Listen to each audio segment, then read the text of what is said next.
प्रस्तावित शक्तीपीठ महामार्गाच्या विरोधात आता शेतकरी आक्रमक झालेत। शक्तीपीठ महामार्ग विरोधी बाधित शेतकरी कृती समितीच्या वतीने लातूरमध्ये राज्यस्तरीय परिषदेचं आयोजन केलेलं आहे। ही दृश्य आपण बघतोय। या परिषदेमध्ये राज्यातील 12 जिल्ह्यांमधील शक्तीपीठ महामार्ग बाधित शेतकरी सहभागी होत आहेत। अगदी थोड्याच वेळात परिषदेची सुरुवात होतीये।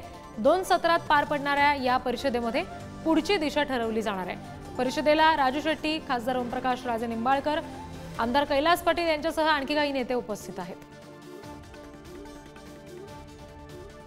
मला सांगा, ही परिषद नेमकी कशासाठी आयोजित केलेली आहे? मुळामध्ये जर बघितलं तर नागपूर रत्नागिरी हा महामार्ग चांगल्या स्थितीमध्ये असताना आणि त्याचा टोल हा सरकारला अपेक्षित आहे त्या पद्धतीनं कलेक्ट होत नसताना सुद्धा शक्तीपीठ महामार्ग हा टाकला जातोय आणि हा महामार्ग सक्तीनं शेतकऱ्यांवरती लादला जातोय।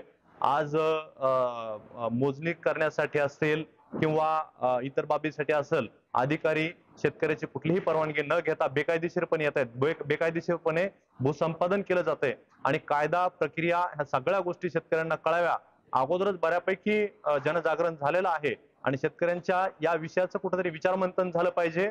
आज आपण देशामध्ये बघितलं तर झाडांची, पशु पक्ष्यांची, वृक्षांची, या सगळ्या गोष्टींची संख्या कमी होत चाललेली आहे। पर्यावरणावरती मोठा आघात होत चाललेला आहे आणि सिमेंट काँक्रिटीकरण खूप मोठ्या प्रमाणात होत असल्या कारणाने याला आमचा कडाडून विरोध आहे आणि त्यातल्या त्यात बागायती जमिनी ह्या महामार्गाखाली जात असून ह्या कायमस्वरूपी नष्ट होत आहेत। देशाची मोठी हानी होत आहे। याच्या विरोधामध्ये विचारमंथन करण्यासाठी आणि काही ठराव पास करण्यासाठी आम्ही 12 जिल्ह्यातील शक्तीपीठ महामार्ग बाधित शेतकरी इथं एकत्रित आलेलो आहोत। पुढारी न्यूज साठी श्रीराम जाधव, लातूर।